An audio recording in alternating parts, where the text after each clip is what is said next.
আচলতে কাপোৰবোৰৰ দিশটো আপোনাৰ ৰঙা কাৰণে এই কাপোৰযোৰ আপোনাৰ ৰঙা লাগিছে, কিন্তু এই কাপোৰযোৰ হ'ল পিঁয়াজী। আপোনাৰ অৰিজিন কাপোৰযোৰ পিঁয়াজী ৰঙৰ হয়, যিটো মেজান্তা বুলি কয়, সেই মেজান্তা ৰঙৰ। কিন্তু এই কাপোৰবিলাকৰ এটা মই গম পালোঁ যে আপোনাৰ কাপোৰটোৰ দিশটো যিটো বেছ কালাৰ যিটো থাকে, সেই কালাৰটো ৰংটো উঠি যায়।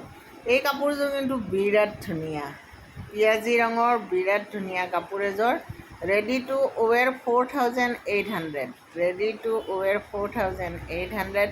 চিম্পুল গৰ্জিয়াছ কাপোৰ এযোৰ, মানে ফটোতকৈ কাপোৰযোৰ বহুত বেছি ধুনীয়া। যদি কাপোৰযোৰ লাগে তেতিয়াহ'লে মই যিটো নাম্বাৰ দিছোঁ সেই নাম্বাৰটোত যোগাযোগ কৰিব। মানে বিয়া বাৰু উৎসৱ পাৰ্বণ, ফটোত কিন্তু ৰঙা আহিছে, কিন্তু বিৰাট ধুনীয়া ৰঙৰ এটা কাপোৰ আৰু পিঁয়াজী ৰঙৰ।